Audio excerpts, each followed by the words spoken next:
Hoje a gente vai começar com a matéria nova, que é a arte romana. A arte romana, na verdade, ela vem desde 700 a.C. e vai até 500 depois de Cristo. Para a gente entender melhor isso, claro que você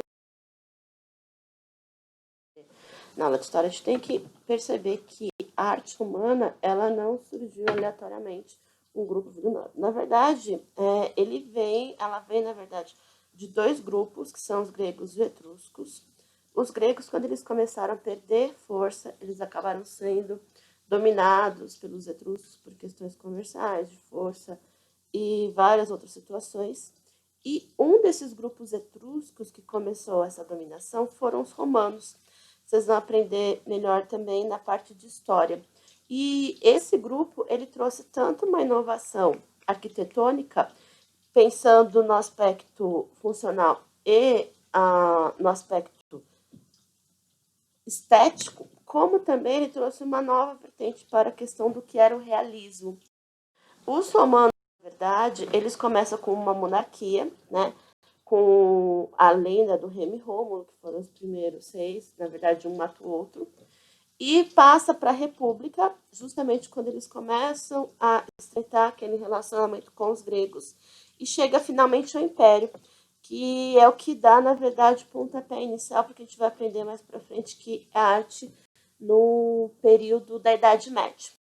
O que muda na arquitetura e na história da arte romana é o seguinte: os romanos, diferente dos gregos, eles não tinham tanto apreço só pelo aspecto estético. Os gregos eles eram extremamente práticos, no sentido de que eles criavam os seus prédios nos locais que seriam mais propícios em relação à área.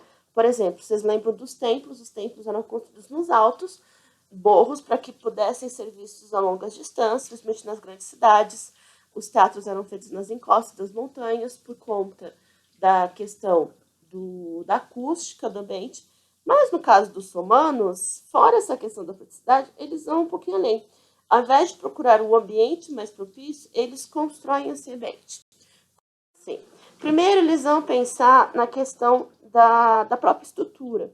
Então, eles vão pegar tanto a parte das próprias paredes, vão criar uma opção chamada opus. Opus é uma estrutura feita normalmente com pedra, argamassa e pequenos fragmentos de tijolos, que é bem mais larga do que as estruturas gregas e ela é bem mais resistente.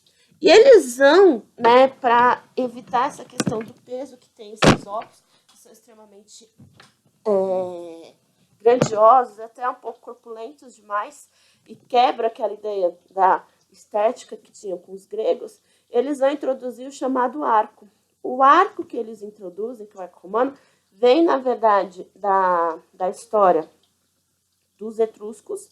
Os etruscos usavam muito a questão do arco para as aberturas de janela e de portas. E, a partir do arco, eles criam o que a gente chama do telhado dos principais templos. Que a gente tem a chamada cúpula, que é o cruzamento desse arco que vai formar essa circunferência fechada, e as abóbadas. As abóbadas são três tipos, não precisamos se preocupar em decorar esses títulos, mas a abóbada seria o quê? É um corredor fechado com essa parede de arco sobre na parte superior. Então, a abóbada pode ser, né, retilínea, que é de berço, de aresta, que é esse cruzamento sem, né, a abertura nas laterais com arco, ou ainda a abóbada de cruzeta, que é uma das mais esteticamente agradáveis e que ainda hoje é muito solicitada quando você quer fazer uma construção estética extremamente sofisticada. Mas o que, na verdade, os romanos ganham dos gregos é em questão dessa união de estética com o senso extremamente prático. Os gregos eram práticos, mas os romanos vão um pouco além. Por exemplo, no interior de algumas casas existia esse retângulo no centro do hall de entrada, que seria similar ao que a gente tem hoje, e esse retângulo, na parte superior do telhado, existia um orifício menor que servia justamente para cair a água das chuvas sobre esse retângulo e criava uma fonte, que era o chamado implúvio. esse impluve servia tanto para ornamentar esse espaço, como também era um aspecto prático para os romanos. Por quê? Ao invés de ter que pegar no poço ou, né, andar vários quilômetros, os romanos iam até lá, pegavam um balde, na verdade não era um balde, era um objeto de cerâmica, e buscavam a água provinda da chuva. Eles também foram extremamente práticos na questão da iluminação dos ambientes internos. Por quê? Se você para pensar, as casas romanas elas não tinham como ter janelas. Na verdade, existiam janelas, mas não eram como a gente tem hoje, né, com vidro, com persiana, com fechamento adequado. Então, eles evitavam muito nos quartos criar essas aberturas. Chovia, batia vento, você não tinha como fechar. O que eles faziam? Eles criavam a planta da casa de uma forma quadrada e no centro desse quadrado, por onde se direcionavam todos os quartos, existia o chamado perístilo. O perístilo era um corredor que dava acesso a uma área aberta que ajudava a iluminar o ambiente. Então, você tinha esse corredor, tinha a área aberta e tinha os quartos, os ambientes fechados. Então, as pessoas, ao invés de ter janelas, eles tinham perístilo, deixavam, por exemplo, parte do ambiente da parede dos quartos abertos, às vezes só com a porta, e conseguiam iluminar. O perístilo também servia como jardim de inverno, e muitas casas criavam plantas e árvores frutíferas. Então, era algo extremamente prático. Os humanos queriam comer uma maçã e até esse ambiente, essa área aberta, esse jardim aberto, pós-perístilo, e buscava o seu alimento. Então, os romanos, a gente costuma até colocar que a preguiça deles para obter os objetos fez com que eles, né, criassem meios de ter todo o conforto e abundância de meios dentro das suas próprias casas. E aí, fora todas essas questões dentro da casa, eles ainda criaram outras tecnologias, como os aquedutos, para trazer água potável às vilas, né? Muitas vezes o impluve não era o suficiente, a água da chuva, eles tinham que, muitas vezes, né, abastecer aquele ambiente. Então, o que eles faziam? Eles criavam o que a gente chama de encanamento. Nosso encanamento, no caso, é feito pelo subsolo, no caso deles eram feitas através dessas pontes gigantescas, para trazer água das fontes puras que existiam distantes das cidades. Como tinha que fazer todo esse processo para passar encanamento, para não ficar uma coisa pesada, horrenda, os romanos, que prezavam muito também pelo aspecto estético, herdados pelas caracterizações gregas, eles vão fazer, na verdade, uma verdadeira obra de arte. Então, vai ter toda uma questão de acabamento, vai ter a questão dos arcos, dar uma leveza, tudo isso apenas para transportar água.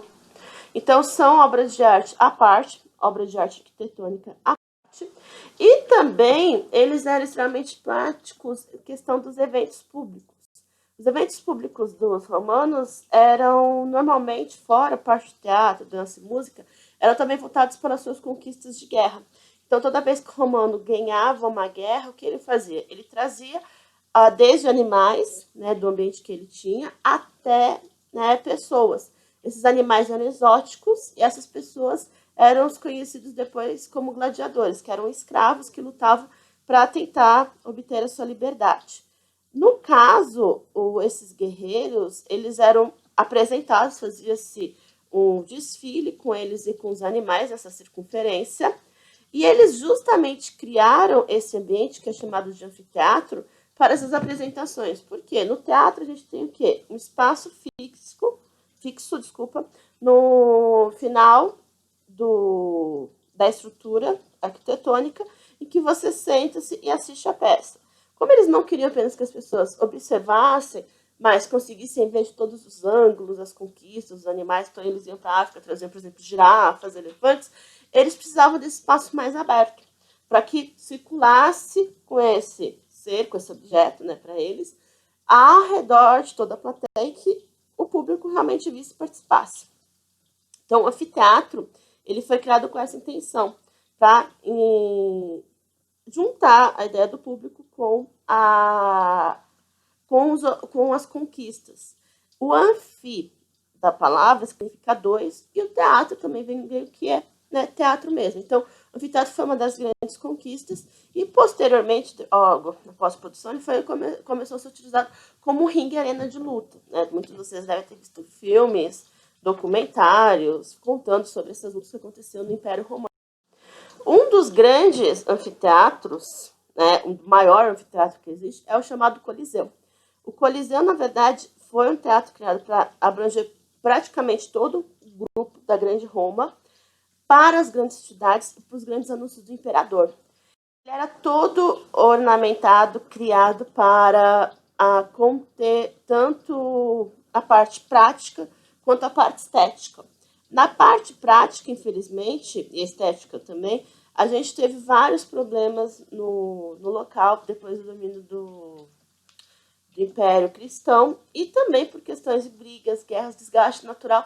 E, além do mais, a Europa é um país com vários problemas relativos a catástrofes naturais. Então, terremotos, furacões, nem tanto, mas muitas das coisas também que aconteceram no decorrer de muitos séculos, fora também algumas guerras que aconteceram principalmente com o exército otomano, que foi mais recente, acabaram deteriorando todo esse espaço. Mas você pode perceber que aqui, na parte que seria central, a circunferência, onde seriam as apresentações, possui uma parte inferior, que seria o subsolo ou porão do Grande Coliseu. Esse porão servia tanto para guardar os animais selvagens que seriam expostos, como também prisioneiros de guerras que seriam mortos aqui no espaço. Eles tinham esse costume, os prisioneiros de guerras, eles eram muitas vezes cometidos, a morte deles eram, né, feitas publicamente, e assim também como os gladiadores. E aí, gente, a gente entende, na verdade, como os romanos foram extremamente importantes para a nossa arquitetura atual. Se você reparar a estrutura do Coliseu, visto, né, do alto, você percebe que é a base, por exemplo, da criação dos nossos estádios de futebol. Não estádios de futebol, mas, né, aspectos da própria construção, da formação, né, de estruturas físicas dos muros, como você equilibra. Ainda hoje, os romanos, né, são o grande destaque.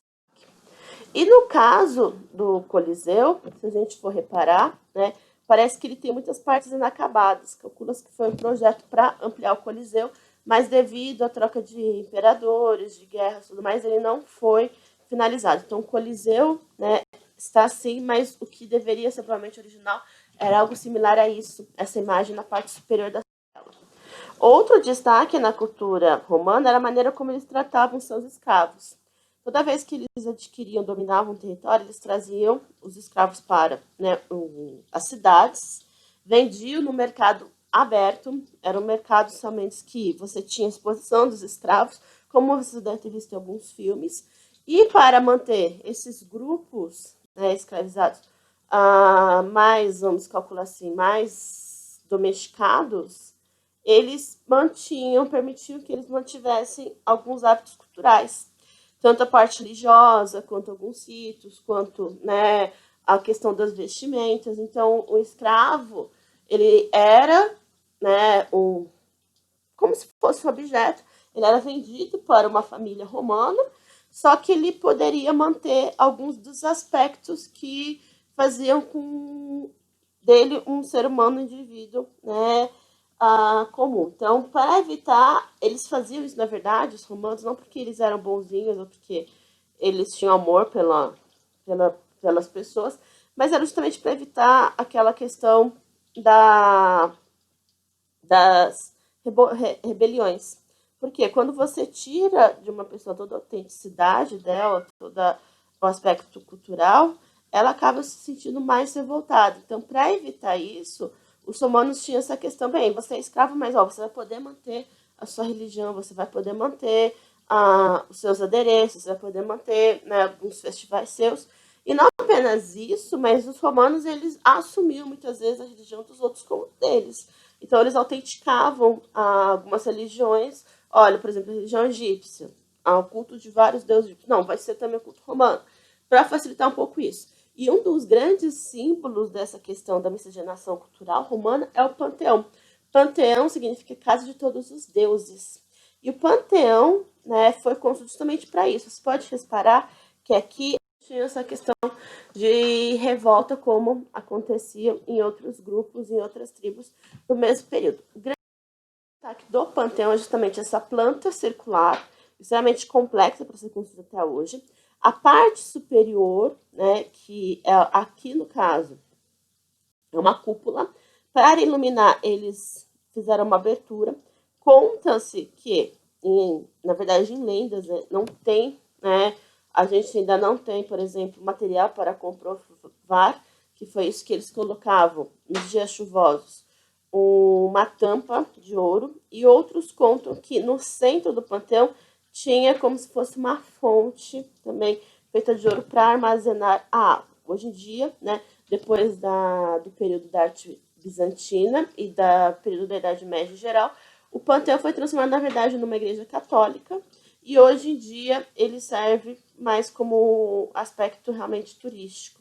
O panteão, na verdade, é grande inspirador, né, grande inspiração, na verdade, para os católicos construírem as suas primeiras igrejas. Eles seguiam essa ideia da entrada, né, aberta, e ao fundo um altar, e nas laterais essas pequenas aberturas ainda chamadas de nave no período cristão, com a imagem dos santos. Mas a gente vai explicar um pouquinho mais para frente. O panteão também é um exemplo, na verdade, do aspecto cultural na parte externa, porque a planta circular remota dos povos árabes, a gente tem, por exemplo, um exemplo básico do Taj Mahal, quem já devem ter visto, né? É um conceito oriental, indiano, para ser mais específico, em que as plantas dos grandes edifícios eram feitas com essa estrutura, só que, além dessa planta do panteão, onde, na verdade, aconteciam as manifestações, onde tinha as imagens dos deuses, a gente tem uma entrada, que é um frontão de um templo grego, e na parte da frente, uma fonte com um obelisco, que era uma representação da cultura egípcia. Então, os romanos, eles tinham muito essa questão de mesclar vários aspectos também, arquitetônicos, estéticos, culturais, para que as pessoas escravizadas, as pessoas também vindas de outros locais do império, sentissem-se sempre, né, ou sempre vissem um aspecto da sua cultura, da sua realidade. Era um jogo meio de marketing, junto com a questão da estética, junto também com a questão de criar uma identidade extremamente plural e rica dos romanos. E os romanos, gente, tem também um grande destaque a questão dos afrescos, dos mosaicos. Porque, como não existiam as janelas dentro dos quartos e muitos ambientes eram fechados, eles faziam para adornar esse espaço algumas manifestações artísticas. Os mosaicos podiam partir dos elementos mais simples, como esse, que é uma galinha, e essa daqui foi encontrada numa casa romana, mais especificamente no ambiente da cozinha, para evitar que o chão enchesse de pó. Então, os romanos mais ricos, não valia-se para os pobres, faziam esses mosaicos no piso, normalmente, mas também poderiam se estender às paredes. Mosaicos eram extremamente comuns também nos prédios públicos. E nesses prédios públicos, eles eram, na verdade, uma verdadeira exibição da história, do conceito da criação romana. Aqui, por exemplo, toda a história de grupo de imperadores dentro de um templo. Claro que não eram só feitos para os templos, mas poderia, por exemplo, se a pessoa tivesse um grande conceito, né, financeiro, ele poderia também aproveitar de fazer, né, algo similar na sua casa. E essa daqui, por exemplo, é numa casa romana. Esse daqui, essa imagem, gente, representa o ciclo da vida de Buda. Ao centro a gente tem Buda. E aí você para pensar, mas os romanos também eram budistas? Não, mas muitas vezes eles adquiriam imagens de outras religiões, de outras culturas, porque eles achavam esteticamente agradável. Então, era uma mistura muito grande, muito forte de conceitos, de criação, porque existia aquele questão de mérito. Eu posso, eu pago, eu faço. Então, não existia só a questão, eles não eram tão apegados aos conceitos éticos, filosóficos como os gregos, ou como os conceitos religiosos que os egípcios. Eles tinham, eles usavam desses conceitos, mas eles iam muito além disso. Eles tinham essa liberdade de não se ater aquelas colocações, aquelas regras das outras grupos.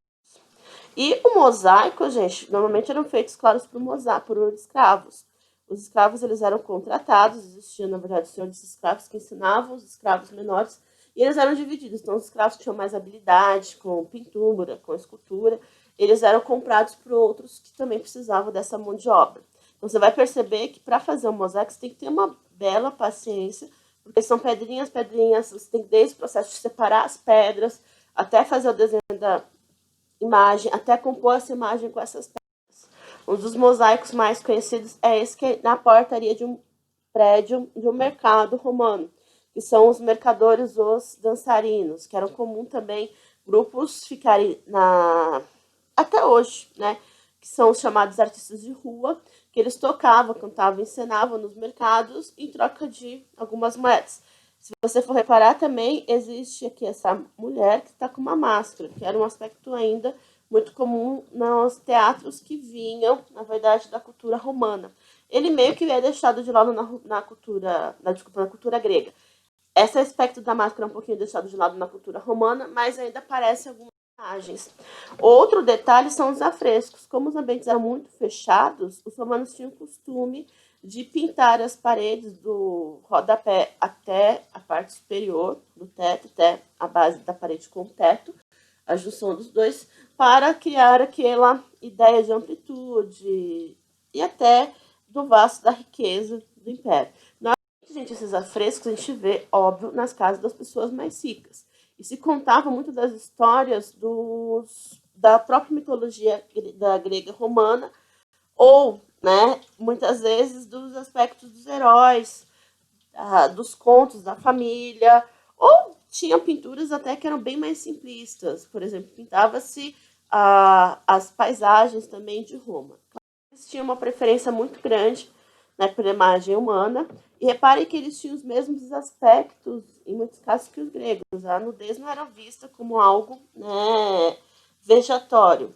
Tanto que os muçulmanos ainda mantinham esse hábito da nudez, só que eles passam, né, a não viverem aquela filosofia grega. Os gregos, eles tinham o costume de malhar para obter os corpos mais bonitos. Os romanos, não. Então, começa-se aí a questão de vestimento do corpo, de usar realmente roupas, porque, né, não existia mesmo aquele apreço, tipo, vou ver o corpo, né, do atleta grego, porque é um corpo construído, visionário e tudo mais. Na verdade, os romanos não tinham mais tanto essa relação. E os mais pobres, gente, eles não eram totalmente esquecidos, apesar de eles não terem, né, o mesmo valor, né, que as pessoas ricas tinham. Eles muitas vezes podiam solicitar que fossem feitos pequenos quadros deles. Esses quadros são um pouco mais raros, porque eram feitos normalmente em madeira, então eles não tinham a mesma durabilidade, como vocês podem observar, e eles eram bem mais simples, né? Eles não tinham toda aquela questão de um fundo, de uma coloração, eles eram mais simplificados.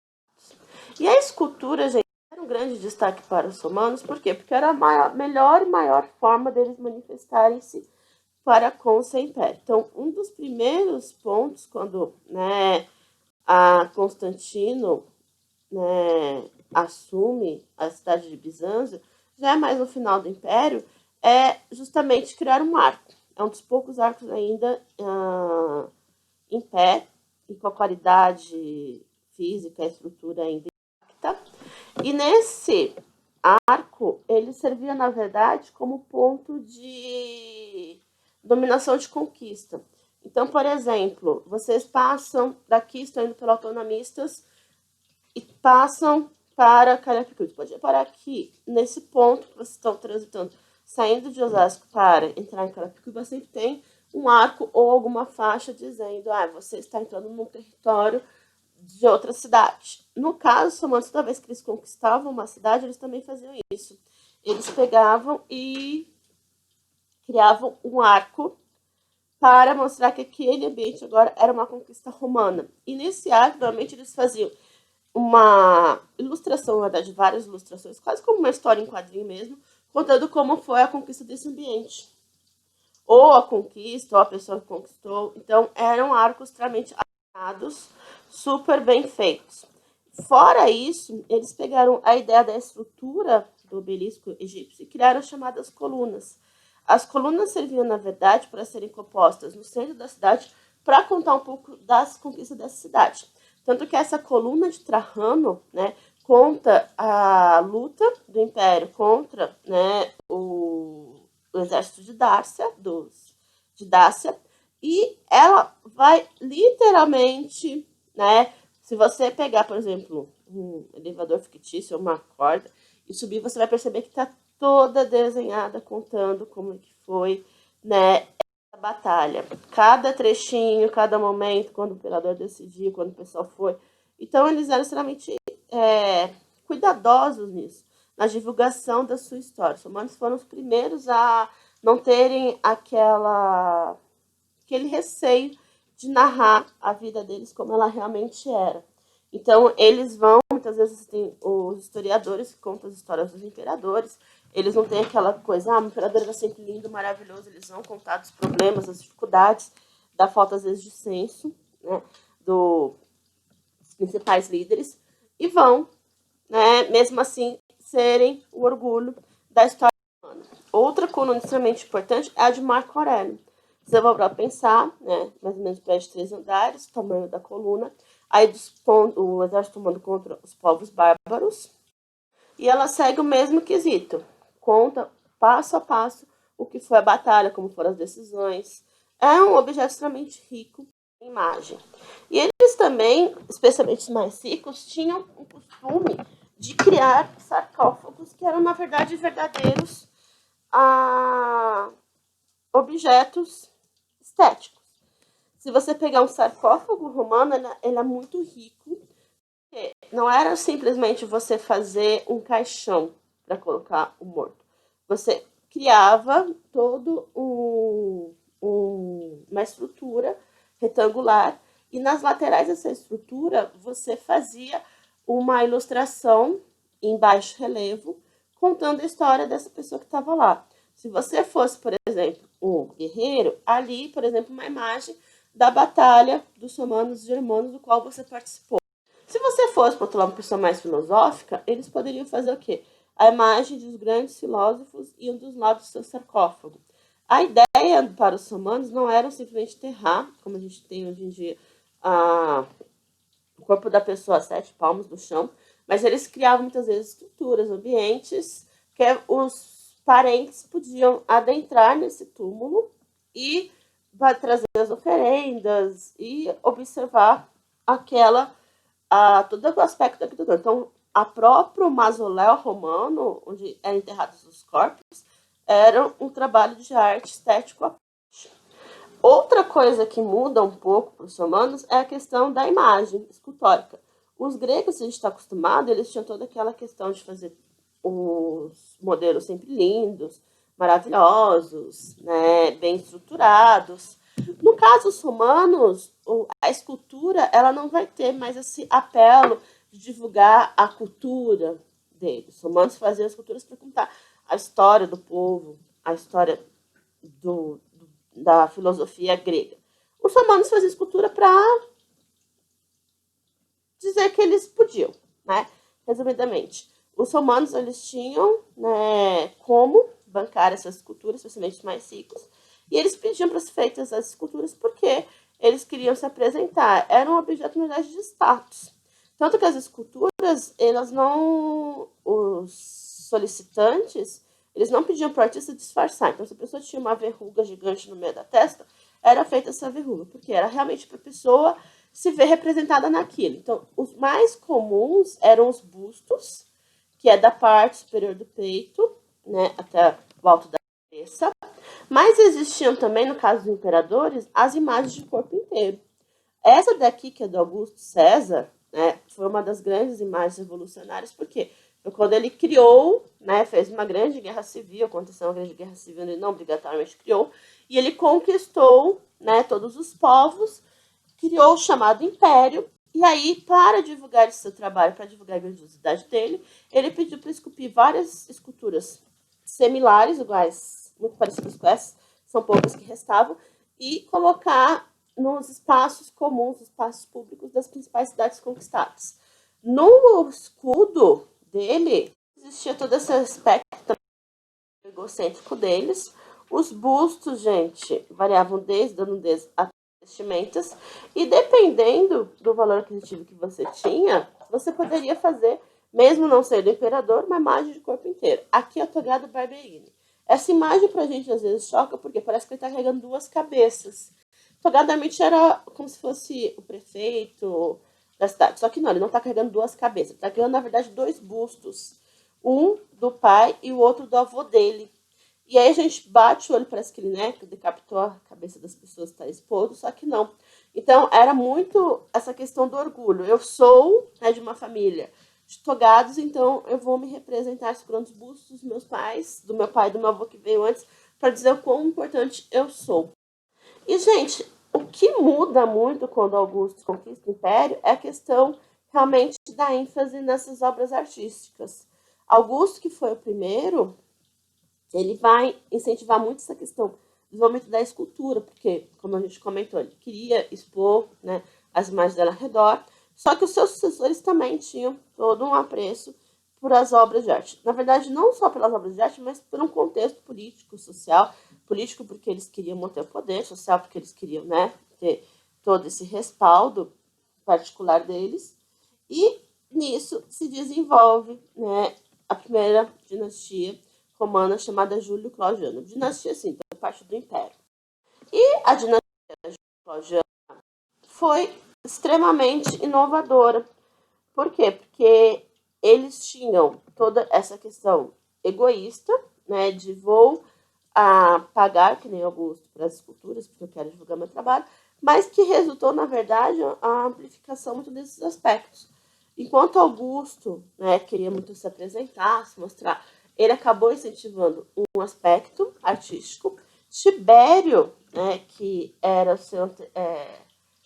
na verdade, ele não era descendente, ele é seu, né, enteado, que acabou ficando no trono após a morte dele, vai incentivar inovações inovações arquitetônicas. Tibério, ele gostava muito dessa questão do conforto dentro da sua residência.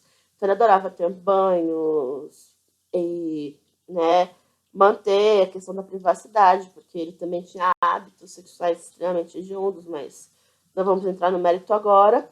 E aí ele investiu muito para que as casas, no caso as casas dele, tivessem uma construção de uma piscina particular. Isso serviu, na verdade, para a criação de todo um conceito, né, de água encanada, não como a gente conhece hoje, para melhorar as casas humanas. Então, hoje, se a gente tem água encanada nas nossas casas, agradeçam, de uma certa maneira, ao Tibério.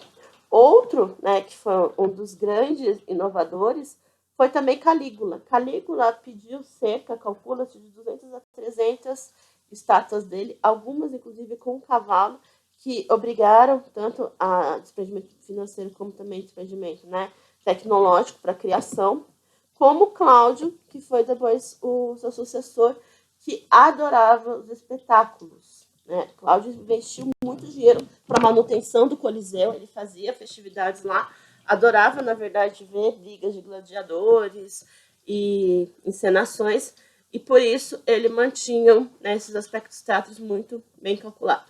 E por fim, né, o Nero, que era também teatro de Cláudio, que vai ser um dos imperadores mais exóticos de todos os períodos. Por quê? Porque Nero, enquanto os outros imperadores eram muito aquela questão, eu sou imperador, por isso eu tenho que ter um certo conceito, um contexto, uma postura diante do público. Então, normalmente eles eram militares, eles encenavam, mesmo que eles nunca tivessem participado de uma guerra, eles encenavam muito essa coisa do ser parte do exército, eles, né, tinham esse conceito de que eles tinham que ter uma vida afastada da vida pública do povo. Nero chutou o pau da barraca e não fez nada disso. Ele meio que esnobava o exército, não participava dos eventos deles como líder. Ele adorava se apresentar no teatro, ele gostava de encenar mesmo, né? Dentro do teatro ele era um artista. Ele tocava, ele dançava e ele era extremamente pervertido, né? Ele também era extremamente cruel. Ele mata a mãe dele, mata uma das esposas, chuta uma ou outra quando ela estava grávida. Então, era uma pessoa extremamente complexa. Tanto que é por causa de Nero que a gente tem o chamado início da Idade Média. Porque Nero, nessa questão de se sentir acima dos outros, ele cria uma série de problemas. Por quê? Ele não investia na infraestrutura das cidades, ele busca, ele, na verdade, né, usa todo o dinheiro para aplicar as suas necessidades, então ele bancava, né, corridas de bigas, né, ao invés de bancar a própria cidade. E em um evento extremamente poético que acontece, a cidade de Roma pega fogo. Mas não, Nero não botou fogo em Roma, mas eles falam que Nero incendiou Roma no sentido de que ele que piorou a situação de todo o povo. Porque Nero, quando ele chega nesse ponto da Roma se incendiar, ele não pega o dinheiro, como era costume dos outros imperadores, e dá para a reconstrução da cidade. Roma pegava fogo relativamente sempre. Por quê? Porque as casas, principalmente da parte central, as casas das pessoas de baixa renda eram muito próximas, e naquela época não existia eletricidade, as pessoas faziam, né, pequenas fogueiras, acendiam lareira dentro das casas, então o risco de realmente acontecer, né, um incêndio era muito grande. Então todos os imperadores já tinham esse costume, pode acontecer, vamos já separar dinheiro, né, caso aconteça a gente já vai lá e reconstrói. Nero foi totalmente relapso quanto a isso. Pegou fogo, tá bom, um dia eu pago. Fica aí. Então ficou muito tempo, as pessoas começaram a ficar revoltadas com ele, e ao invés de ele falar assim, né, não, tudo bem, vou dar o dinheiro, não. Ele resolveu, então, para acalmar os ânimos, ele coloca a culpa desse fogo em um grupo até então pouco conhecido, pouco assimilado ainda para a cultura romana, que eram os cristãos. Os cristãos eram um grupo extremamente estranho. Por quê? Porque eles não participavam das baladas, eles não participavam dos cultos coletivos que eram feitos, eles não faziam sacrifícios de animais, como acontecia com os romanos, eles não eram pessoas que tinham várias amantes ou usavam, né, os préstimos de prostitutas. Então, para os romanos, em geral, aquele grupo era extremamente exótico, estranho, né, fora das proporções. Então, Nero, né, observando aquilo, pensa, puxa, esse grupo pode servir, na verdade, para os meus interesses. Então ele pede, né, para pressionar alguns dos cristãos, pede para eles assumirem a culpa do incêndio, eles não assumem, e aí Nero faz o quê? Começa a obrigá-los, a castigá-los, castigos muito extremos, em alguns casos, até que eles reneguem a fé. E aí os cristãos não renegavam. E muitos morriam, a maioria, na verdade, morreu. E ele continuava, né, cada vez pensando em castigos piores, e a falta, né, a ausência de remorso desses cristãos ou de receio de serem mortos começou a incentivar várias pessoas de Roma a se tornarem cristãos também. Até que chega ao ponto que Nero resolve botar fogo nos cristãos vivos para acender uma festa que ele estava fazendo na casa dele. Então, os cristãos foram colocados numa cruz, passou-se, né, açafrão neles e botou fogo. Eles ficaram queimando a noite inteira. Então, aquilo foi o que deu o basta para que as pessoas se revoltassem e fossem contra totalmente Nero. Nero, então, foi deposto do trono, e antes que ele pudesse ser morto, né, que ele foi condenado, ele toma veneno e se mata. Só que o que ele transforma, o que ele faz, na verdade, cria uma série de crises. Por exemplo, crise do escravismo. Muitos começam a questionar esse posicionamento deles como escravo. Crise econômica, os escravos questionando-se, né?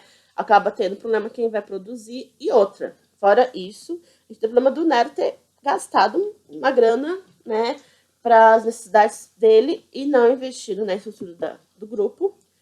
E a questão dele ter revoltado o exército. O exército passou a odiar, né, a figura do imperador. Então começou aquele problema de manter os funcionários públicos, manter aquela estrutura física. E fora isso, né, muitos dos escravos e até mesmo a classe média livre, a classe média baixa romana começou a se converter ao cristianismo e debandou das cidades romanas. Eles fugiam iam para uma cidade chamada Bizâncio, onde os cristãos, com medo realmente do império, começaram a se refugiar.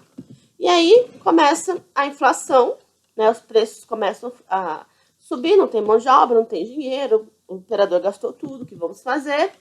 Começa o êxodo, as pessoas começam a fugir da cidade e irem, né, para as fazendas, criar o que a gente chama dos feudos.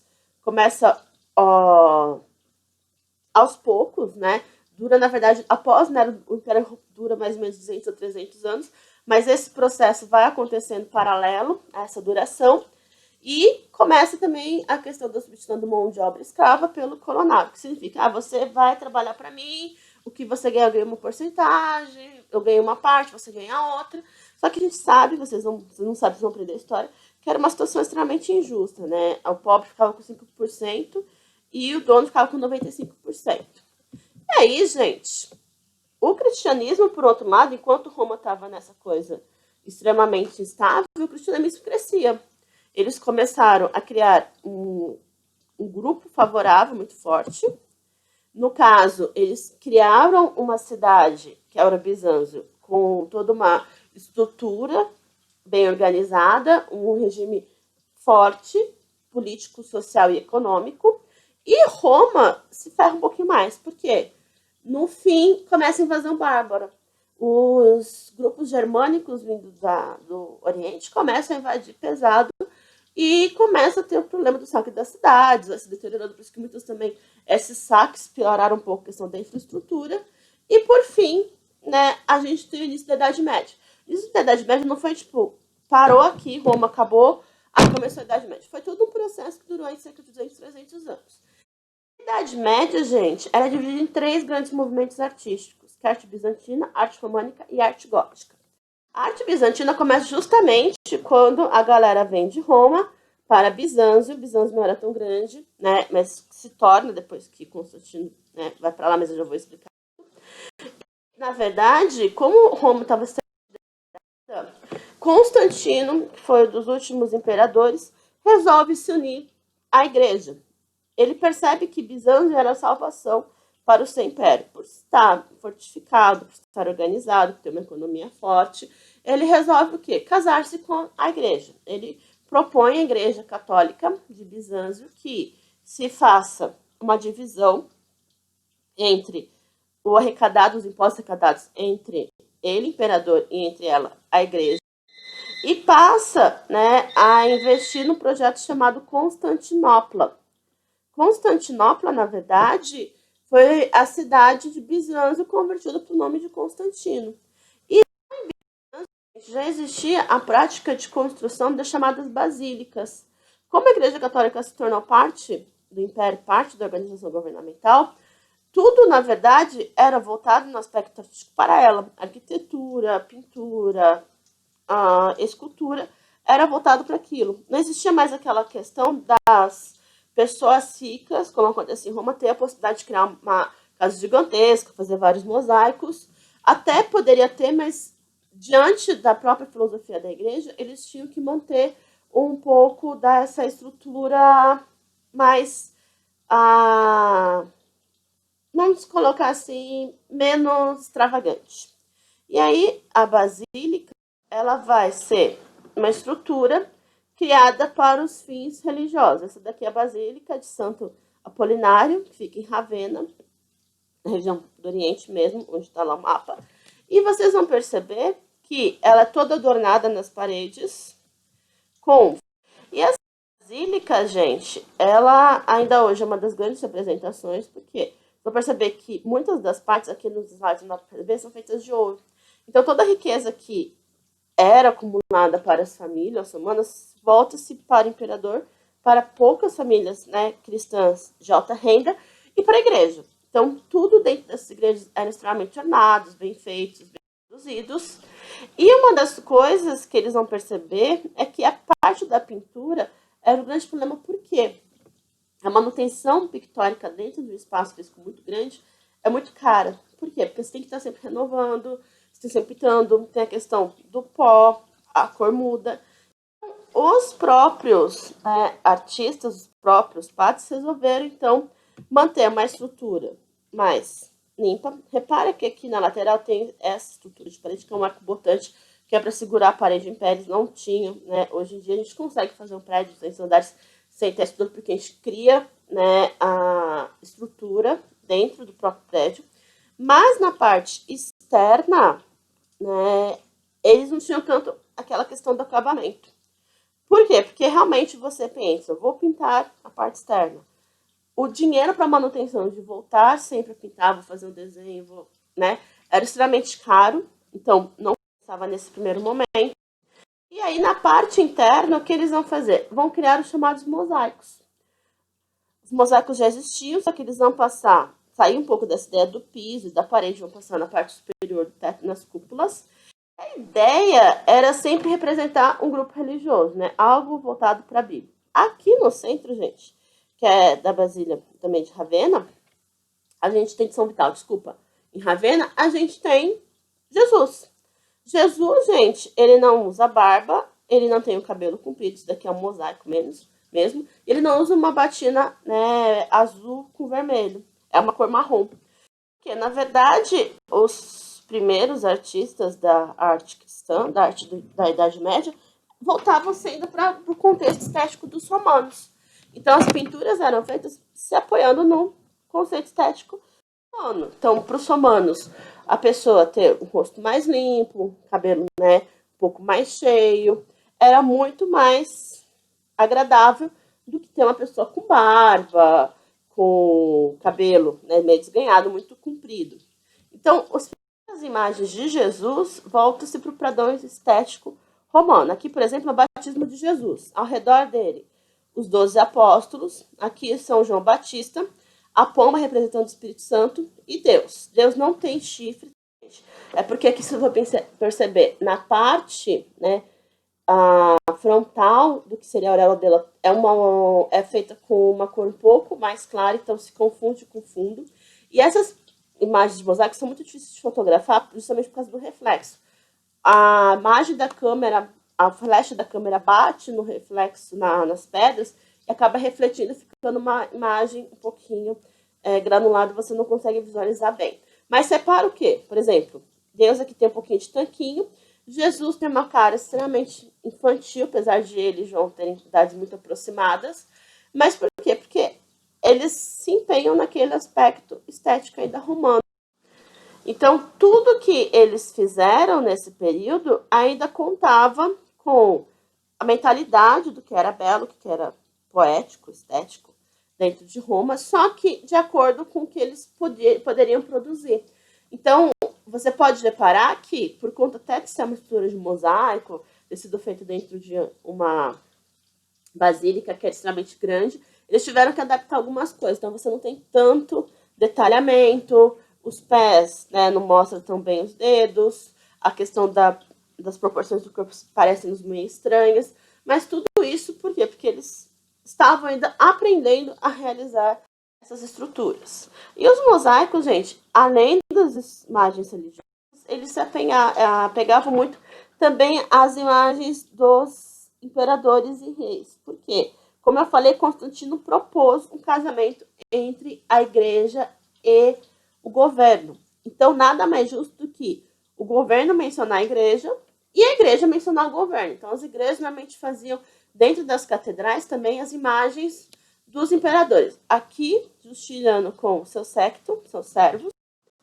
E o Justiniano, ele é representado de maneira um pouquinho mais simplificada, até por causa do tamanho, né? Jesus estava lá em destaque na cúpula, o Justiniano estava numa lateral, ou na parte frontal da entrada da igreja, ou na parte inferior, na parte da parede.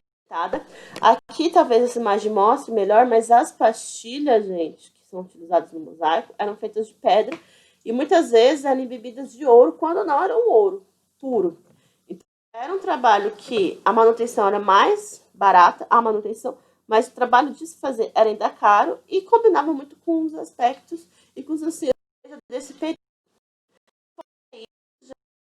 Né? Surge também a questão da Bíblia. Né? A Bíblia, ela existia em forma de pergaminho, eram contadas histórias de pai para filho, de grupos religiosos, e quando, né, eles tiveram acesso aos primeiros cristãos ao pergaminho, eles vão contar essas histórias. Só que na época de Bizâncio, por conta dessa crescente aspecto religioso, eles vão começar a construir os chamados mosteiros, que eram locais para a formação tanto de homens e de mulheres que queriam voltar-se apenas para a fé cristã. Esses mosteiros, eles desenvolveram uma tecnologia chamada encadernação. Então, você pegava aqueles papiros, costurava e tinha aí os primeiros livros. Como tudo era voltado para a igreja, para a religiosidade, não era um costume fazer livros, por exemplo, lá Harry Potter, né, na época. O principal livro era a Bíblia Sagrada, e a Bíblia Sagrada era escrita à mão por esses monges. Então, muitas vezes, as famílias ricas, as próprias igrejas, encomendavam, né, as escrituras. Só que a Bíblia toda escrita estava começando a ficar um pouco motivada. Então, esses monges e até, né, as próprias famílias que encomendaram as Bíblias e as igrejas começaram a solicitar ajuda dos préstimos de artistas. Esses artistas, então, copiavam a Bíblia em latim e acresciam elas algumas decorações, desde, né, alguns arabescos ao redor da página até a letra sendo decorada. A letra era sempre a letra do capítulo, né, do primeiro capítulo, e ela podia ser desse estilo bem simples até um pouquinho mais rebuscado, até extremamente ornado. Isso daqui é só uma página com a primeira letra, né, das Bíblias mais antigas. E o que acontece nesse processo deles copiarem a Bíblia manualmente? Muitos não sabiam ler e escrever, inclusive alguns monges não eram alfabetizados. Então, nesse processo, muitas palavras da Bíblia acabaram sendo trocadas. Se você pegar numa livraria e quer uma Bíblia, ela pergunta qual Bíblia, né? Tem várias versões da Bíblia que começam aqui na Idade Média, deles copiando o texto, muitas vezes, né, adaptando com pequenos erros, até chegar à parte que ele começa a traduzir, mas isso aqui é mais para frente, vocês vão aprender depois. E a Bíblia em si, como a maioria das pessoas, inclusive das famílias ricas, eram analfabetas, ela servia justamente para um aspecto estético. Era tipo uma TV de 46 polegadas. Eu tenho, você não tem. E ela ficava aberta nas salas das casas, justamente para as pessoas visitarem e verem.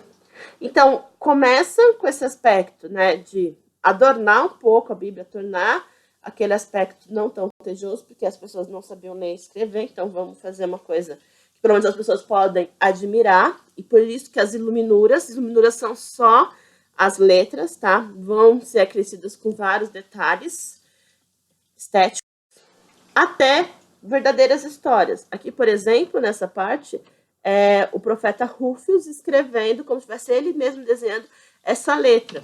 Só que quando as pessoas iam muitas vezes nos mosteiros copiar os artistas, eles não tinham referência, então eles pegavam papiros, imagens diferentes, e alguns papiros vocês vão ver iluminúrias.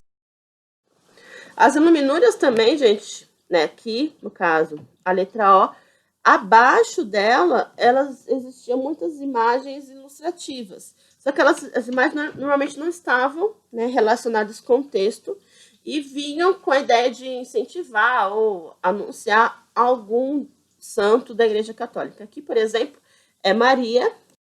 As iluminuras, gente, vão ser mantidas na arte românica.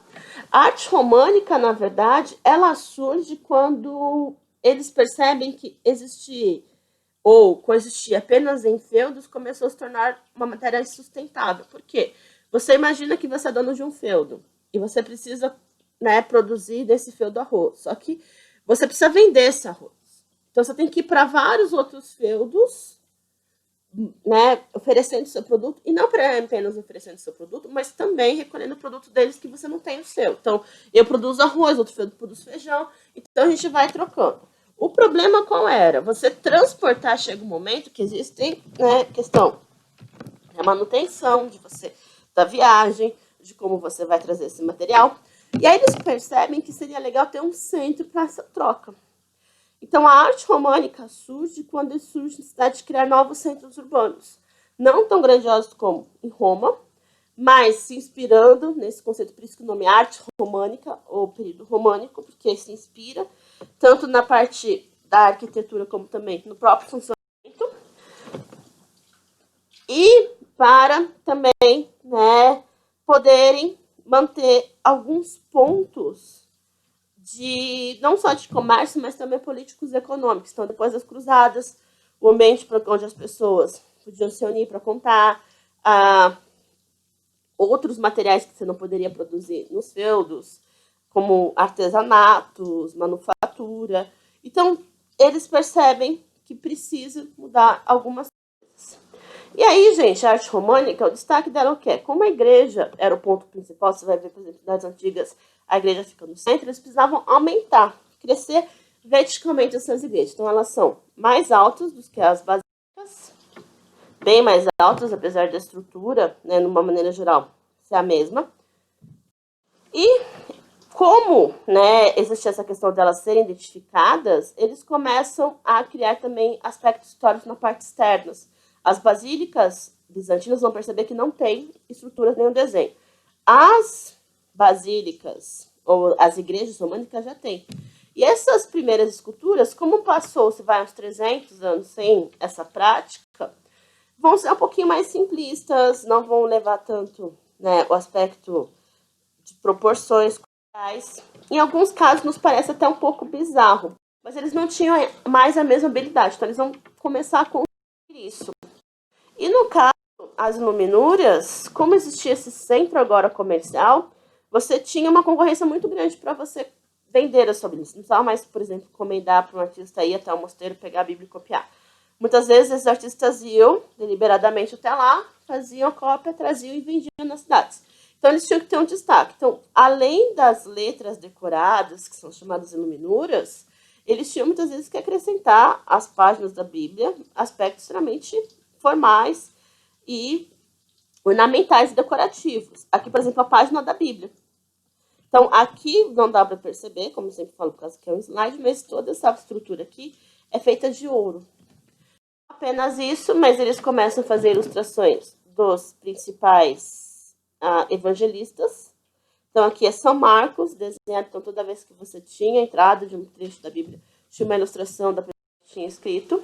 E eles também vão vender nesses centros chamados ícones, que era uma maneira, a pessoa não podia ir lá e comprar um mosaico porque era extremamente pesado, mas as pessoas mantinham esse senso religioso de fazer adoração. Então, eles criam ícones que eram feitos em tábuas, normalmente de madeira, né, cheio da tela de pintura. Muitas vezes o fundo era feito de ouro e com algumas características muito marcantes que a gente, né, olha para esse ícone, percebe que eles não têm um realismo, mas que eles têm algumas coisas meio simbólicas. Por exemplo, Maria sempre tinha uma boca extremamente pequena, olhos normalmente grandes, não era também uma regra, né, para todos, tinha uma diferenciação de lugar para lugar. Jesus nunca tinha aquela aparência infantil, ela sempre uma aparência mais adulta, por quê? Porque ele não podia ser visto como uma criança, um ser, vamos colocar assim, ingênuo, ou até mesmo que precise de cuidados, ou que não tenha consciência da sua grandiosidade. Os santos, gente, né? Eles também tinham algumas características básicas, sempre segurando um objeto religioso como a Bíblia ou fazendo um gesto de veneração. E Maria, que era o grande destaque, normalmente ela tinha sempre uma auréola, essa circunferência ao redor. Aqui fica um pouquinho apagada porque o fundo também é feito de ouro. E era sempre acompanhada, quando não do filho também, aqui com a auréola, de anjos. Então, eles criam uma série de simbolismo para que aquela imagem não seja realista. Por que ela não pode ser realista? Porque realismo, para esses cristãos, lembra Roma. Roma, né, alguns conceitos de Roma, para eles eram, né, libertinos, eram horrendos. Eles lembravam muito, atribuíam muito alguns aspectos de Nero. A visão do demônio, Nero adorava fazer esculturas nuas, ver esculturas nuas, adorava cantar, dançar. Então, todos esses aspectos foram meio que aniquilados ou direcionados nesse período da Idade Média. E os ícones, eles não eram acessíveis a todos, claro, porque nem todo mundo tinha grana, você pode reparar, é feito de folha de ouro, mas era uma maneira das pessoas, vamos colocar assim, manterem as tradições religiosas praticadas na igreja dentro das casas. Só que esse período românico também não dura o suficiente, porque as cidades vão crescendo cada vez mais, o comércio com o povo estrangeiro vai se estreitando, e esse comércio, na verdade, que vai criar algumas objeções contra algumas regras e características da igreja. Porque a gente vai ter, por exemplo, contato agora com um grupo chamado budistas. Os budistas não acreditam no Jesus, eles acreditam em Buda. Buda tem um outro sistema, tem a questão da reencarnação, tudo, que não se aplica aos ideais cristãos. Fora isso, por exemplo, a gente tem a cultura indiana. Indiana a gente tem um deus que tem a cabeça de elefante. Como vamos fazer? Né? É bem complicado. Então, os grupos, né, as pessoas nesse período da arte gótica, na verdade, pré-arte gótica, começam a questionar. Né? Por que eu tenho que seguir isso? Por que eu tenho que manter esse contato? E o governo, né, os imperadores, os seis, e também a igreja começa a perceber que, com esses questionamentos, há um declínio no pagamento de impostos, de valores para, né, a sua. Então, eles pensam numa maneira de manter essa autonomia, mostrar que ainda são grandes perante as outras religiões. E é na Ile de France, com todo aquele crescimento, que os três se juntam. Na verdade, juntam-se os dois, que é a monarquia e o governo, a monarquia e o clero, e vão criar um plano com a ajuda da burguesia, que a burguesia vai dar para fazer isso, para manter esse status da igreja, para as pessoas manterem a fé e ver a igreja católica como a maior entre todas as outras. O que eles fazem, na verdade, é uma jogada arquitetônica, uma jogada de marketing. Eles criam uma catedral ainda maior do que a que existia, que era românica, com a ideia de que, né, as pessoas, ao verem aquilo, e até a igreja, ao mostrar aquilo, digam o seguinte: então, tá vendo, nosso Deus é maior. A gente cresce aqui, ó, nosso crescimento é maior do que dos outros países, de outras religiões. E por isso eles criam eles têm que ampliar muito a tecnologia, então eles criam paredes mais leves, precisam criar, né, colunas mais firmes, eles criam chamados de arcobotantes, que são uma coluna externa, mas tem que ser uma coisa delicada. Vão fazer as janelas, porque é uma tecnologia nova, mas que nenhum outro país do mundo tinha, ou pelo menos não tinha naquele número, né, naquela quantidade de exemplares. Vão fazer vários simbolismos dentro da igreja, então vou explicar depois rosáceas, os arcos, e vão mostrar para o povo, falando assim: olha, isso aqui. Então, se você for ver uma catedral gótica, ela é extremamente gigante perante todo o espaço físico dela. Essa de Notre Dame, a mais famosa, né, teve esse incêndio religioso. Aqui você pode reparar que tem uma antiga igreja, né? E a parte externa, se a gente for comparar com a igreja românica, aqui você vê uma igreja românica, ela é alta, e uma pessoa. E nesse contexto, os vitrais são extremamente importantes, assim como os arcos. Os arcos, por quê? Porque eles vão dar a leveza, porque tem que ser estruturas firmes, a parte superior, e os vitrais, porque eles vão ampliar a entrada de luz. Só que os vitrais, eles não poderiam ser aleatórios, eles deveriam conter algum sentido, algum contexto. Então, eles criam contexto, por exemplo, para esses vitrais que ficam na parte frontal da entrada da igreja, que significam, né, são símbolos, na verdade, A gente tem ainda a questão das janelas. As janelas também não poderiam ser aleatórias.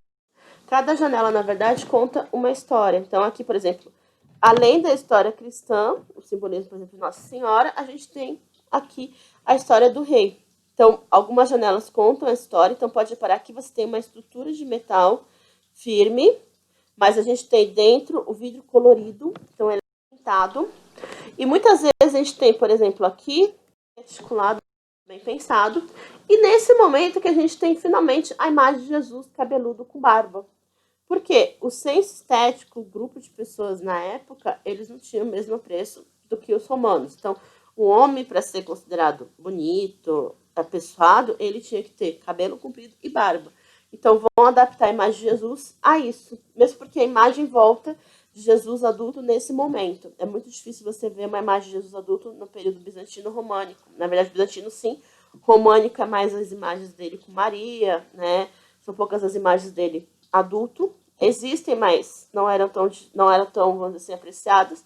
E agora, no gótico, está ele. E a escultura, gente, nesse momento do gótico, deu um salto gigantesco. Se para observar, aqui são as 3 virgens, que é uma das parábolas de Jesus.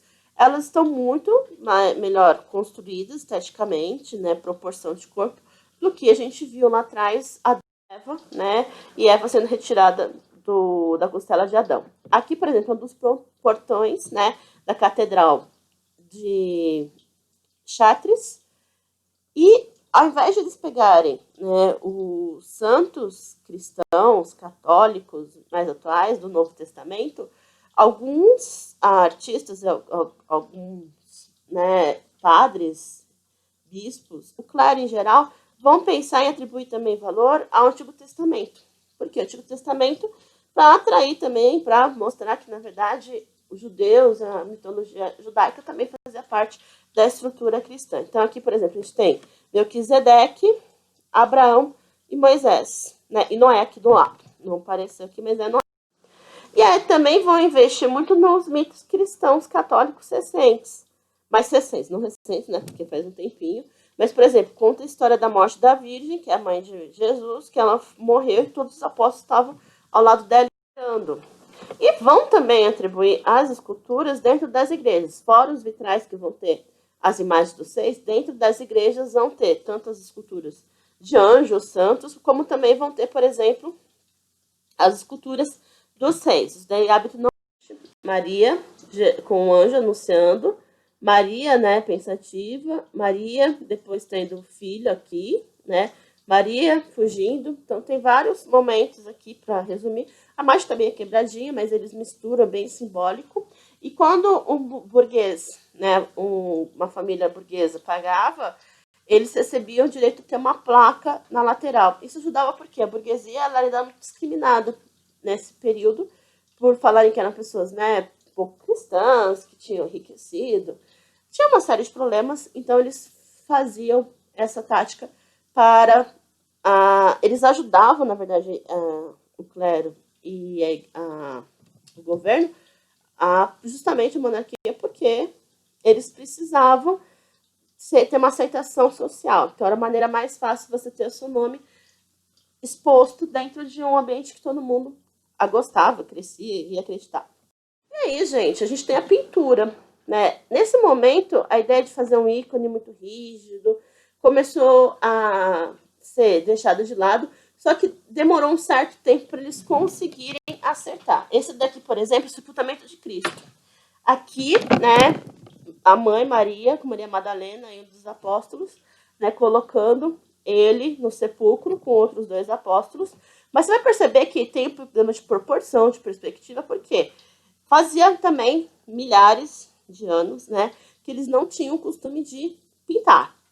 Então, os primeiros trabalhos eram bem simplificados, eram um pouquinho estranhos, a primeira para nós. Vão melhorar aos poucos. Aqui, por exemplo, né, você repara que eles já têm o conceito. E a gente começa a melhorar com um cara chamado Giotto de Bondone. Giotto de Bondone ainda não é europeu.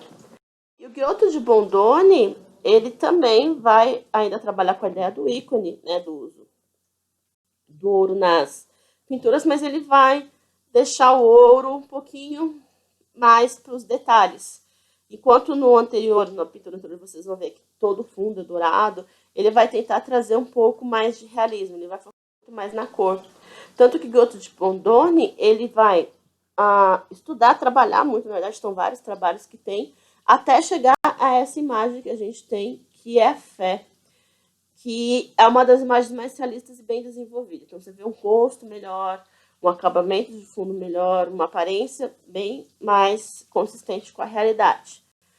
Quando, né, o Giotto de Bondone e outros artistas, não só ele que ficou mais conhecido, começam a estudar melhor, né, perspectiva, proporção do corpo, a primeira coisa que eles vão fazer é estudar os clássicos. Na verdade, é um efeito, né, avalanche, porque eles precisam melhorar a ideia da pintura, da escultura, então eles vão estudar quem? Os romanos e os gregos.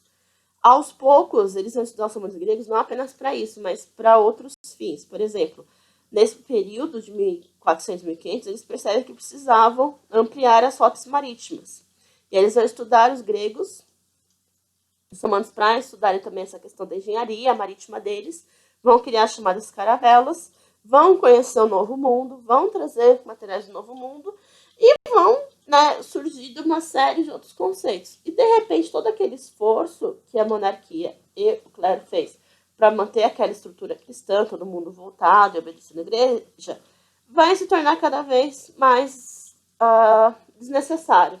Porque eles tentam, por um tempo funciona, mas eles não conseguem manter.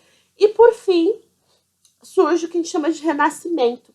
Renascimento, gente, não houve tipo, um ponto específico quando ele começou a acontecer. Na verdade, o Goto de Blondoni já dava os primeiros noções, dava valorização para a forma humana, para a perspectiva. Outros artistas também, até a própria confecção das catedrais góticas já davam para entender que algo estava mudando. E aí, a gente tem influência do nosso passado clássico, que é a arte grega e a arte romana. Só que o que acontece? A arte grega e a arte romana seguiam alguns padrões que não davam para ser levados. Por exemplo, os templos, né, retangulares ou o Coliseu totalmente circular. As imagens dos artistas, ou melhor, dos heróis gregos nus, ou as imagens romanas ostentando poder, não cabiam mais à realidade do Renascimento. Por quê? Passou-se 1000 anos, mais de 1000 anos, até chegar ao período do Renascimento, e muitos daqueles conceitos que existiam não eram suportados mais na sociedade. Por exemplo, um cara que, mesmo imperador, o rei, não podia chegar com o ego dele e fazer uma estátua e falar assim, eu sou o máximo, como aconteceu com Augusto. Um herói, por exemplo, um atleta não poderia passar pela rua nu para mostrar a beleza do seu corpo. Então, na verdade, o Renascimento, ele surge como uma forma de adaptação, eles vão se inspirar muito nos clássicos, mas eles vão ter que adaptar muitas coisas para o período que eles estavam vivendo pós-Idade Média, até para não chocar as pessoas. Então, por exemplo, as primeiras imagens aqui do Botticelli, um dos quadros mais famosos dele, que é a História de Vênus, vão ser inspirados, né, nesses clássicos, só que vão ter adaptações. Por exemplo, a história de Afrodite barra Vênus, né, Afrodite no nome grego e Vênus no nome romano, ela é o testículo do deus Cronos, que cai no mar, é engolido por uma concha, e surge desse testículo, do órgão genital, a deusa da beleza, do amor, do sexo e tudo mais. Se você for observar nesse quadro, manter a estética grega naquele momento. E surge também a necessidade das próprias classes ricas de terem representação delas na história. Durante todo o período da Idade Média foi proibida essa questão da vaidade. Vaidade em que sentido? De você querer ser representado, porque essa vaidade de ter um objeto representando você a si mesmo era muito atribuído à figura de Nero, que Nero tinha várias imagens representativas, e por isso Nero matou os cristãos, perseguiu eles, era uma personificação do pecado e do dedo. E aí, agora no Renascimento, muitas famílias ricas, de classe média alta, vão solicitar que essas imagens deles sejam feitas. Aqui, por exemplo, o retrato de Cecília Gallerani, que era uma dama também da corte da Itália, que vai pedir para o Leonardo da Vinci, um dos principais autores do espírito, fazer o retrato dela. Então, novamente, né, não dava para fazer uma escultura, as casas também tinham diminuído muito do tamanho, enquanto Roma tinham casas que praticamente ocupavam uma quadra inteira, os renascentistas mesmo, os ricos não tinham esse mesmo, né, espaço físico para guardar uma escultura. Então, eles vão optar por fazer as chamadas pinturas, que se baseiam no quê? No mesmo conceito dos ícones, é uma estrutura de madeira, um tecido, e depois pintado por cima. E aí essas pinturas, gente, elas vão ser adaptadas à realidade que eles estão vivendo. Então, por exemplo, aqui é uma festa no meio da floresta. Era uma festa das ninfas. Esses grupo, normalmente, faziam festas, como a gente vai ver, né? Se a gente for observar a história grega, eram feitos os festivais com eles nus. Agora não tem como, então ele veste, né? Botticelli aqui veste também as pessoas. E ele vai trabalhar muito melhor com a perspectiva. Se a gente for comparar o Giotto de Bondone para, né, criar uma identidade própria, inspirada, na verdade, nos gregos. E aí eles pegam desde a ideia da perspectiva, como também de áreas de concentração. Enquanto a pintura medieval era, como eu falei, chapada, cores, né, únicas, aqui na imagem, eles vão pensar no fundo, nas proporções e também na luz e na sombra. Se para observar, a gente tem também eles pensavam no conceito de perspectiva, utilizando o que a gente chama de linhas paralelas e pontos de fuga. Então, existia sempre uma linha horizontal, um ponto aqui, e toda a imagem, né, era criada para atingir aquela linha. Então, conforme a linha se aproximava ao ponto de fuga, ao final da linha do horizonte, as pessoas iam ficando cada vez menores. Só que, né, essa perspectiva, toda essa necessidade de criação, não se adequava, como eu coloquei, à realidade do que eles estavam vivendo, ou do que eles estavam tentando representar. Por exemplo, aqui são as bodas de Canaã, quando Jesus transforma água em vinho. Repara que o ambiente que eles tentavam, aqui são renascentistas, criar imagens, né, que misturavam, contando, né, ora a história grega, mas adaptando para estética mais atual. No caso, por exemplo, a primavera ou o nascimento de Vênus, que as mulheres estão vestidas com roupas mais atuais para o período renascentista. Ou, por exemplo, quando eles pegavam histórias, né, cristãs, eles adaptavam essas histórias, mas feitavam e ornavam, né, com todo o que eles achavam esteticamente agradável e belo. Então, eles não pegavam, por exemplo, o conceito, isso daqui é a realidade, Jesus não morava numa casinha pobre, a festa foi num lugar, né, meio, né, chão de terra batida. Não, eles tentavam, né, ornamentar o máximo possível, até mesmo por causa que esses pintores, a ideia era vender esse quadro. Então, o que a gente fala que os cientistas fizeram, na verdade, foi uma releitura. Eles pegavam, por exemplo, a noção, os conceitos, né, que existiam no período aqui a deusa Diana, por exemplo, se eu observar o braço. Então, a gente percebe que os renascentistas, eles pegaram, se inspiraram, estudaram os hábitos dos gregos e romanos e adaptaram para uma leitura mais atual. O que a gente fala normalmente é que os renascentistas fizeram uma releitura do período grego-romano.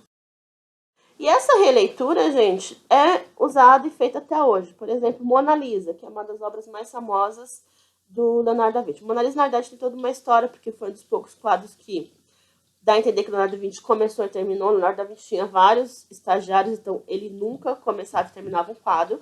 Ele começava, dava para o estagiário terminar.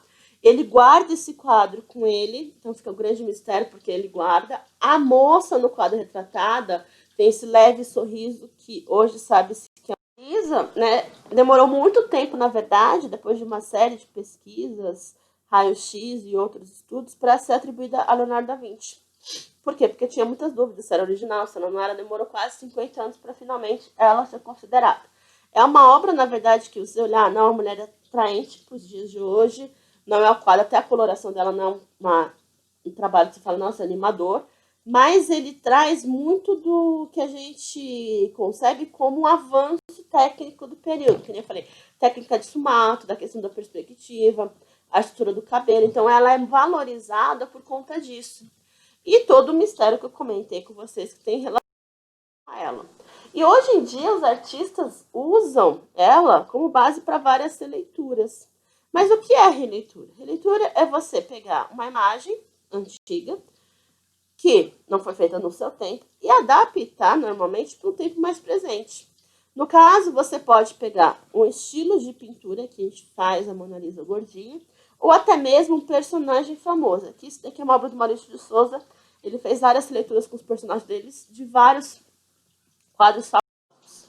Ou ainda, gente, fora, né, pegar a própria pintura e fazer, que, por exemplo, a Margarida, Você pode ainda adaptar e criar um objeto tridimensional para homenagear ou até mesmo para representar essa pintura. Aqui, por exemplo, essa Barbie existe, né? Ela foi feita, foi uma homenagem à Mona Lisa, e eles pegaram e fizeram todo um cenário e fotografaram a Barbie ali.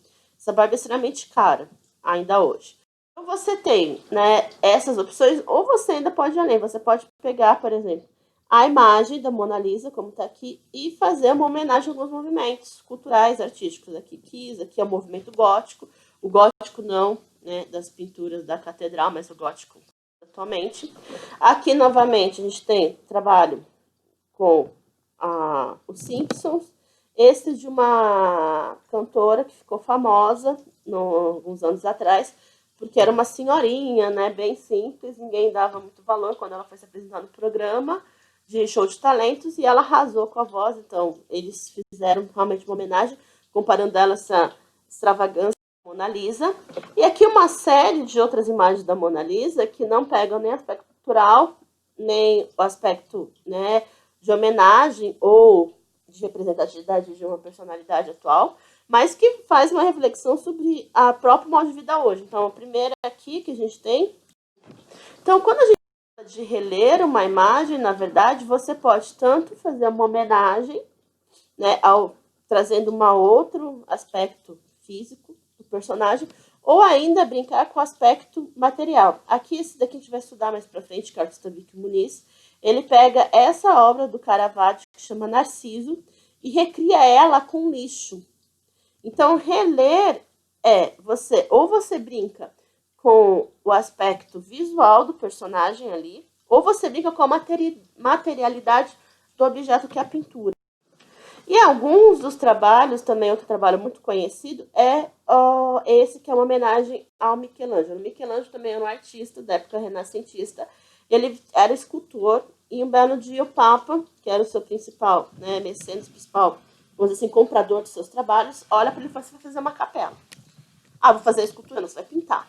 O Michelangelo fica um pouquinho chateado, briga com o Papa, foge, o Papa vai atrás, ele volta, ele pinta de um jeito que não gosta, joga tinta, foge. Foi uma briga bem conceitual entre os dois, até eles chegarem no conceito. Na verdade, as obras de Michelangelo sempre foram muito polêmicas, porque ele, né, numa época pós-Idade Média, ele investia muito nas imagens de nu, tanto que a escultura dele, Davi, que tem 4 metros, é um homem nu. Então, até ser apresentada na sua naturalidade demorou muitos anos. E essa da Capela Sistina, né, apesar de hoje em dia você ouvir muito falar, ela ficou fechada por quase 70 anos por conta dessas pinturas. O Papa, no período, ele não, no final, quando finalmente, né, Michelangelo falou: é isso que eu posso te dar, o Papa não brigou, ele achou realmente um aspecto estético incrível, a pintura, só que ele sabia que não seria uma obra muito bem considerada e apoiada pelos seus seguidores, pelos outros cristãos. Então ele deixou a Capela Sistina em stand-by durante um bom tempo, até que ela pudesse ser vista. Por quê? Porque é uma obra, se vocês for ver, tem muito nudez e muitos aspectos simbólicos, tanto que hoje estuda-se essa parte aqui, que é onde Deus está se despedindo de Adão nu, um dos motivos para a briga, mas que parece ser o cérebro, né? Um cérebro humano. Na época eles faziam muito estudo de anatomia, os artistas inicialmente visitavam necrotérios para ver o pessoal abrindo os corpos, é uma coisa meio estranha para a gente, mas na época era o que tinha para fazer estudo.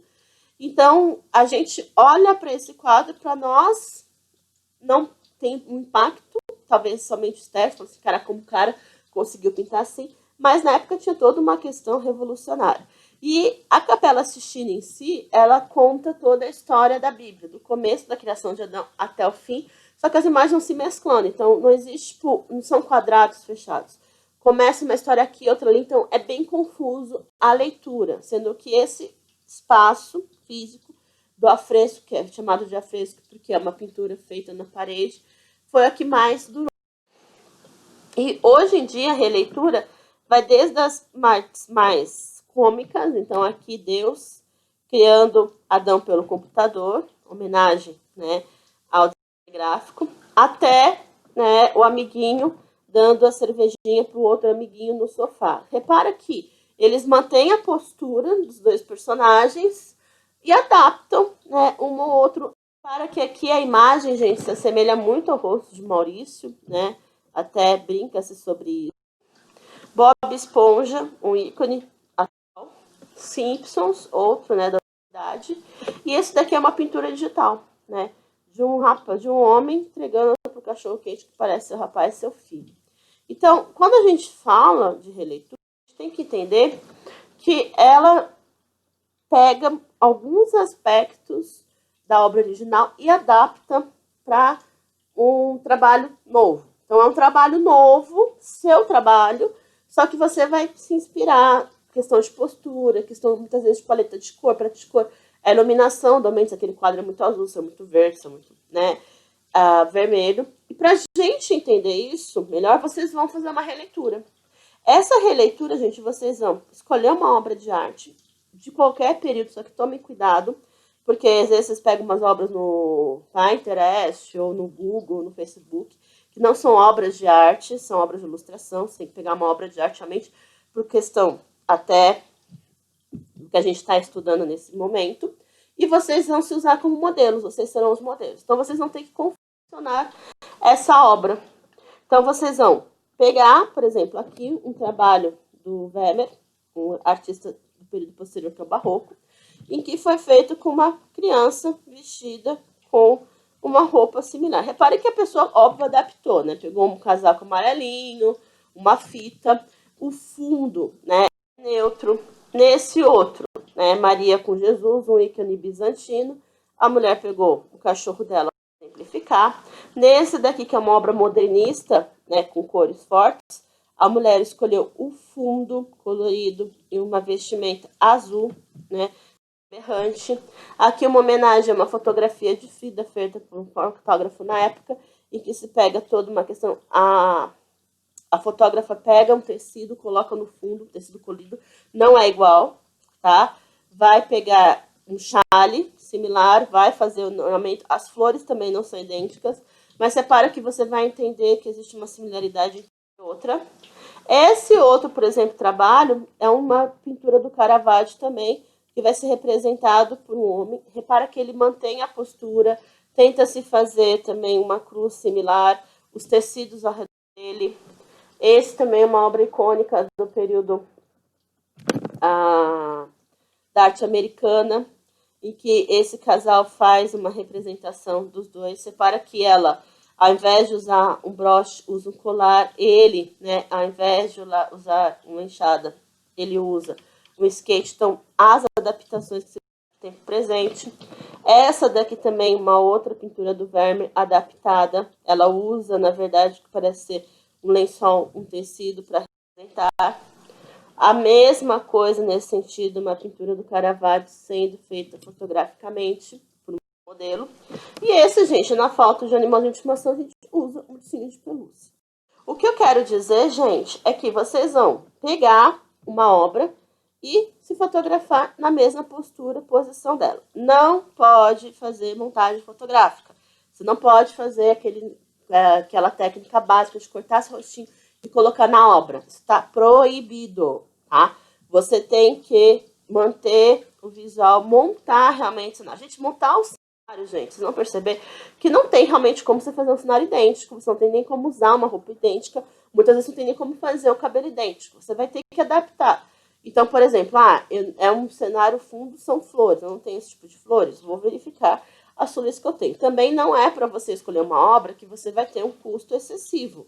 Você não vai pegar, por exemplo, uma obra que tenha, né, 300 mil pessoas ou toda uma configuração como essa, que você tem 1000 rosas e comprar, ir até a floricultura comprar. Escolham obras que você tenha os elementos em casa para fazer. Lembre-se sempre, gente, que quando é uma obra em dupla, tá? Isso é um aspecto que você tem que pensar, você não tem que falar com uma pessoa, alguém da sua família para te ajudar. Então vejam se, eu gostei muito dessa obra, são 2 personagens, 3, 4, eu vou pedir para toda a minha família estar lá comigo. Se eles concordarem, não tem problema, tá? Mas você tem que ser o foco principal. Você não pode ser, por exemplo, o cara que está com fundo no rosto coberto. Você tem que ser o modelo em destaque para representar nessa foto. E o único recurso gráfico que vocês vão poder fazer, gente, é a alteração de cor. Por exemplo, aqui, esse quadro do Van Gogh, ele usava muito azul. O modelo se vestiu como Van Gogh, né, ruivo, adaptou a iluminação até. Só que é óbvio, gente, aqui é bem visível que eles fizeram uma adaptação de cor. Então, ele montou todo o cenário, pegou um fundo, se colocou em frente e só ao final, depois de fotografar daquele jeito, naquela posição, que foi feita uma alteração digitalmente de coloração. É só isso que vocês podem fazer, ok? E muitas vezes tem que ser criativo. Aqui, por exemplo, eram, né, muitos animais, provavelmente ela não tinha, né? Óbvio, borboletas, ela adaptou para, né, pássaros. E aqui o que parece ser, né, galhos, ela pegou um galho único. Então, lembre-se que trabalhar com assimilação, né, como vocês podem fazer para ficar o mais próximo possível da realidade. Aqui, gente, foram 3 modelos, tá? O rapaz, o corpo de outro e a cabeça de mais um. Então, eles fizeram acima do nível do chão. Um deles ficou ajoelhado para fazer a cabeça e o outro ficou na parte superior para fazer o corpo. Então, foi todo um projeto. Repara que para fazer qualquer releitura fotográfica, você tem que estudar muito bem a imagem. Estudar não só a imagem, mas o que você pode criar como adaptação. Então, por isso que é importante. Aqui, por exemplo, toda a questão da vestimenta. Você vai fazer um cara que está com chapéu de coco. Você não tem chapéu de coco? O que eu posso fazer para ficar similar? Posso colocar um boné preto da mesma cor? O fundo, por exemplo, são de nuvens. Se eu não puder fazer de nuvens, posso escolher um fundo neutro, por exemplo, de tom azul? Pode. E aqui, por exemplo, essa moça está com vestido, né, xadrez. Eu não tenho vestido xadrez, eu posso pegar, por exemplo, às vezes um conjunto de roupa que eu tenho da mesma textura? Pode. Aqui ela tá com uma caixa de fósforo, né, vermelho. Não tem, hoje em dia, realmente, você não vai localizar. Posso fazer uma similar? Pode. Você não precisa copiar todos os aspectos da pintura. Você tem que adaptar alguns aspectos que você pode. Então, não são todos, mas tem que escolher pelo menos 2 ou 3, especialmente a postura, para adaptar. Aqui, por exemplo, você não vai encontrar mais esse tipo de biquíni, né? Mas você pode adaptar o cabelo, né? Ela tá tomando sorvete.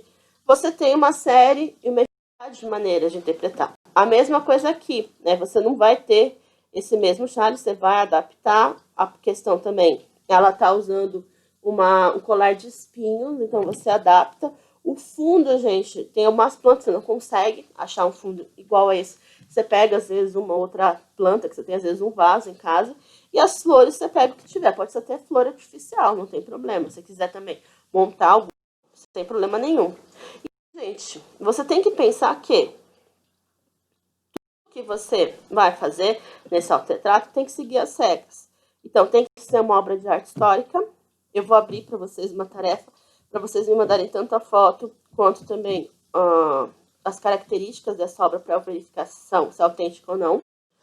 Vocês têm, né, que ser o modelo, o principal. Se tiver 2 pessoas e alguém da sua família quiser te ajudar, pode.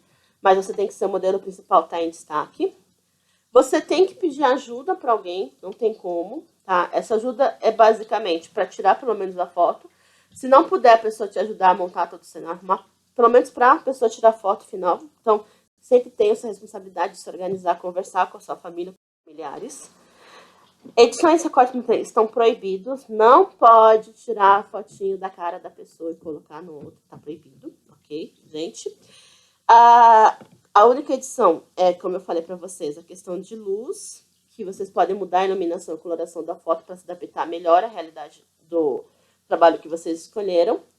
Os cenários espaço físico são importantes, então não negligencie eles, tá?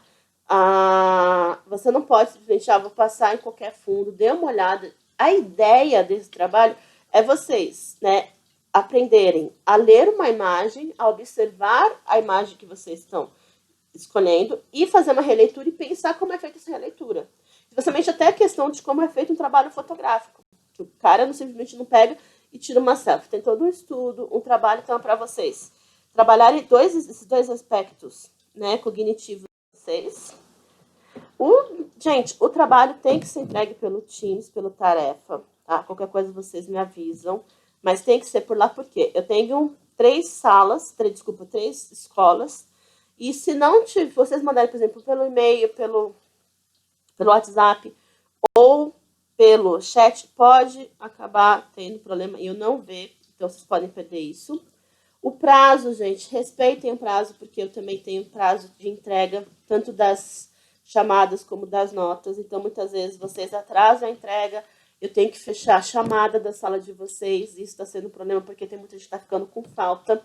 E aí, depois, eu tenho que verificar, pedir para a coordenação, para a orientação, para ver se eu posso tirar essas fotos de vocês. Então, é um trabalho bem árduo. Se eu perco os prazos, porque às vezes os prazos não estão... Mudam, na verdade, nem que não, eles mudam por causa dessa questão, se vai voltar ou não às aulas. Então, você tem que tomar cuidado, vocês e eu. Então, eu preciso da ajuda de vocês para isso. E qualquer coisa, dúvida ou dificuldade, vocês têm que falar comigo, tá?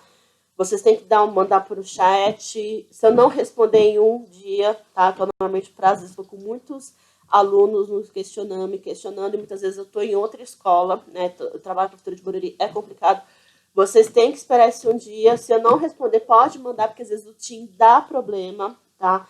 Eu já tive problema com outros alunos que eles mandavam mensagem, não aparecia para mim, depois aparecia depois de um mês já como lida.